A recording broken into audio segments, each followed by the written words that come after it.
Nico Hulkenburg will be looking for a new home come next year. So where exactly in the world will he end up? And could we see him down at Haas? And what would that pairing look like indeed with a certain Magnussen? Well, we've got to go to our experts who are enjoying a lovely sunshiny view out in Italy right now as they're getting ready for Monza at the weekend. But first, gentlemen, let me pitch this question to you then. Now we've got Nate and Laurence here with us. Could these two actually get along? Because if you just search their two names together in any search engine on the internet, a certain phrase may pop up that was said, only a couple of years ago, about 2 years ago. So can they actually coexist in peace? Well, I think that's the big question. And I asked both these drivers this on Thursday. The Esteban Ocon news broke and it became obvious that Nico Hulkenburg would be driving elsewhere, so you asked both of them. And to be honest, it's interesting how they responded. Hulkenburg tried to play it down and said, he actually said, have a sense of humour, please, about it, which was quite funny because I don't think at the time he expected it to go the way it did. That certain interaction you're talking about. Magnussen was actually quite annoyed that it keeps coming up. He said that it's been overblown. It's not actually, the first time he's been asked that. It's come up a lot. The more Hulkenberg has been rumoured to be there.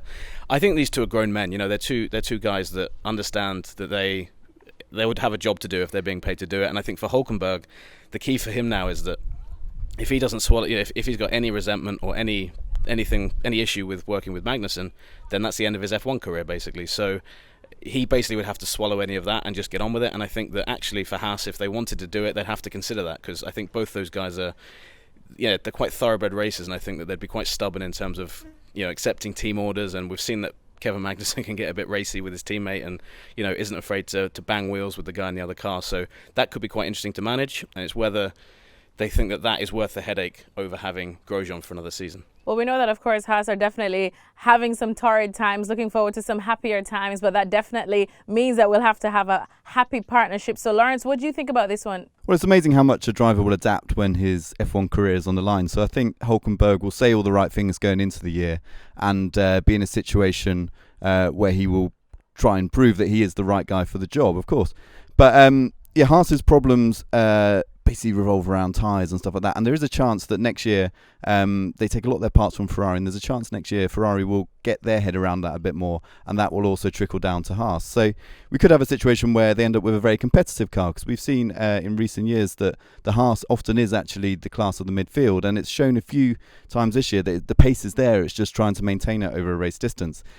So then it comes down to whether these two drivers end up on the same part of tarmac at the same time. We've seen a number of times with Grosjean and Magnussen this year that's created problems. Silverstone was a standout example where the team really felt that they could get a good result, and they took each other out on the first lap. That's what they're trying to get away from. So I think, given that these two drivers haven't raced against each other, and given that Grosjean and Magnussen have come together a few times already this year, I don't think Haas will be too worried about that. They'll be looking at which driver can offer the best engineering solutions, which ones can talk to the engineers in the best way, offer the best feedback. We know Hulkenberg's very experienced in that, and they know exactly what Grosjean can give. So they'll be looking at those kind of things, and then raw pace as well. Who's the guy that might stick it on the podium when they got the opportunity? The only thing about Hulkenberg, of course, is that he's never got a podium in his career, and that might still be something at the back of their mind when they're weighing him up against Grosjean. Let's talk about Albon now. We've seen him in action. What were your first impressions of him at Red Bull? Yeah, I was pretty impressed. I mean, he was always up against it. He started from the back of the grid, and he had to basically fight his way through traffic. It was interesting. He came on the radio at the end of the race and sounded pretty downbeat, and he apologised to Red Bull and said, sorry, it was a really bad race. But Christian Horner was genuinely really impressed with him. When we spoke to him on Sunday evening, he said he did everything they could have asked for. He'd put some great overtaking moves in on Daniel Ricciardo and at the end Sergio Perez, and that was something that Pierre Gasly just never really did in his 12 races with the team this year. He really struggled to get through slower cars, basically through midfield cars, and never really forced the issue. And Albon went on the grass to pass Perez at the end, which I think shows a lot of confidence and a lot of bravery. And to do that, in such an important race in his career, I think would have really impressed Red Bull hierarchy. So impressive. I mean, it's just one race, and we'll see how he compares. He won't have a grid penalty this weekend, so it'll be interesting to see how he compares in a straight fight on a Saturday against Verstappen, because that comparison will be key for 2020. Laurence, what about you? Yeah, we shouldn't underestimate how difficult it is to swap cars midway through a season. I seem to remember it was here, 2009, in Italy, when Giancarlo Fisichella joined Ferrari. Really struggled. So I think Albon needs to be given a bit of leeway here and kind of realisation that he's not going to just rock up in a Red Bull and match Max Verstappen. But if he gets anywhere close to what Pierre Gasly was doing, or if he's kind of where Pierre Gasly was, then it's the best possible training for a full season next year.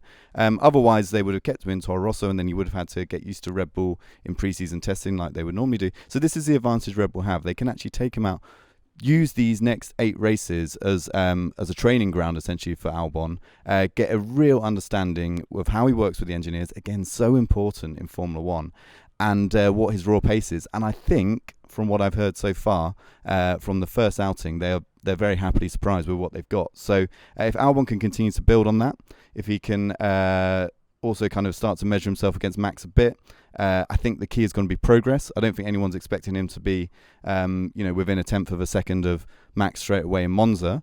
But if he can show over time that he's taken half a tenth out maybe each race, and kind of occasionally just really showing that he's got that pace, then as far as I'm concerned, he's their man for 2020. Gentlemen, as always, thank you so much. Judging by Nate's shiny head, I'd say it's time to reapply some sunblock. So I'll let you guys enjoy Monza, and we'll touch base again soon.